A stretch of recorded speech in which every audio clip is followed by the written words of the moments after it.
Hey everybody, welcome back here to my YouTube channel and to my Formula 1 race weekend preview.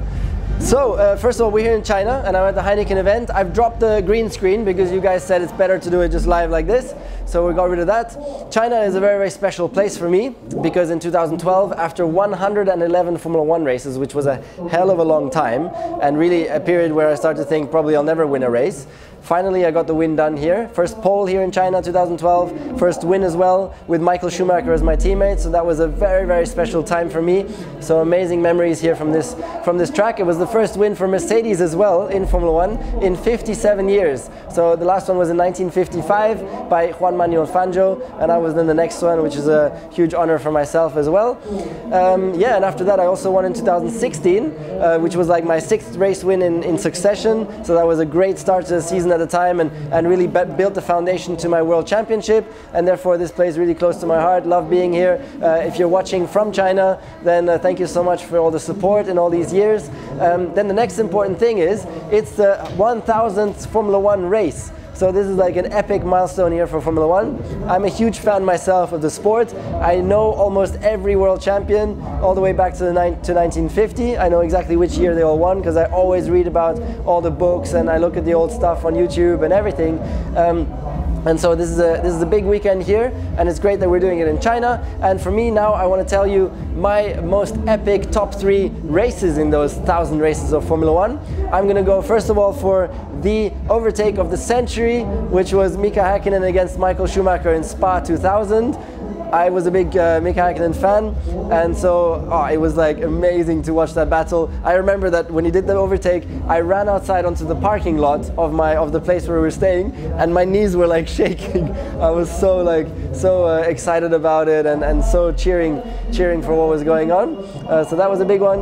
Then I'll go for Senna and Alain Prost, their battle 1990. When was it? 1990 in Suzuka, where they took each other out in turn 1. That's just one of those most crazy and most unreal situations in Formula 1, to watch that battle of those two giants come to head-to-head like that and into a crash. The third one I would go for is very, very easy. It's Ayrton Senna on his magic first lap in Donington in the wet, where he was like dropping back to 5th, and in one lap right after the start he overtook 5 people. He was like in a different league and just really showcased his unbelievable genius talent, and by the end of the lap he was like first already with miles ahead. He easily won that race, and his direct competitor, which was Alain Prost, had like 6 pit stops because he was so lost out there with the changing conditions, and Senna just went straight through everything, had only 1 or 2 pit stops, and won the race with like one lead and one lap in front of everybody else. So that was phenomenal. Now on to the preview of this race weekend.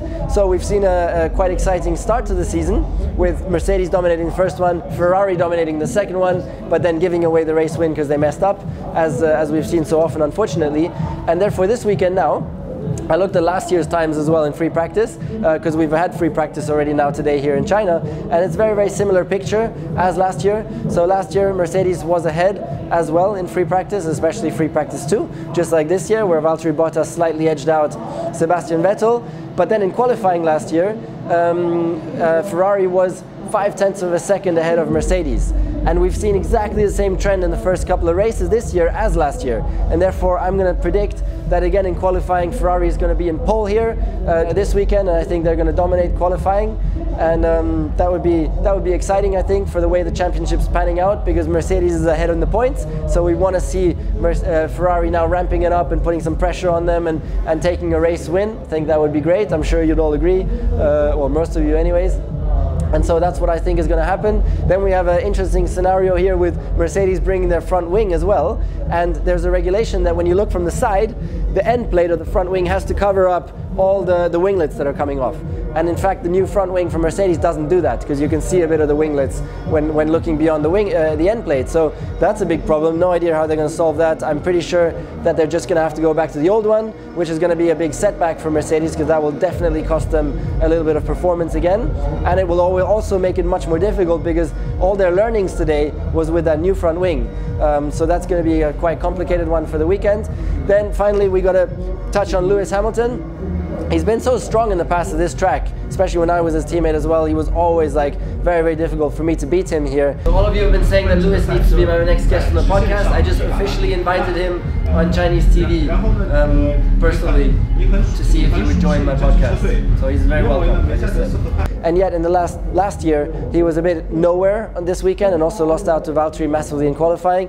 And we're seeing the same again this weekend, that Lewis is really struggling out there. He spun, Valtteri spun as well, but he spun out there. He was nowhere on his fast lap, and Valtteri was really putting in those lap times.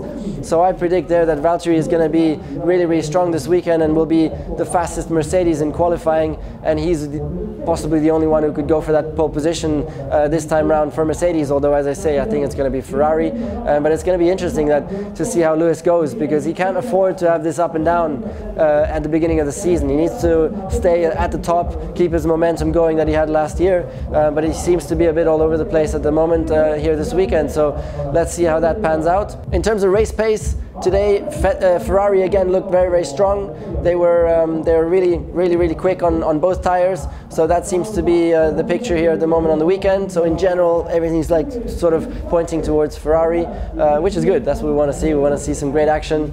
And anyway, one of the special things about this track is it's so unpredictable. Last year we saw Ricciardo coming from 6th in the race and winning the race, so let's not count out Red Bull. They had a good session today as well on Friday, and I think they could have a chance to be in there this weekend and in for the hunt, at least for a podium, maybe even for a win. Yeah, so stay tuned. I'm going to be on Sky Sports F1, so tune in for that. For those of you who are German, RTL, I'll be on that. And thank you very much for watching this analysis. Hope you enjoyed it. Please subscribe to my YouTube channel here. I'm going to be doing a lot more analysis throughout the whole weekend, and then finishing off, as in Bahrain, with a behind-the-scenes Formula 1 vlog. So stay tuned for all that. And please comment below as well what your 3 best races ever in the 1,000 races of Formula 1 were. So I'll have a look at those, and maybe we can agree on the absolute best one. Thanks a lot. Bye-bye.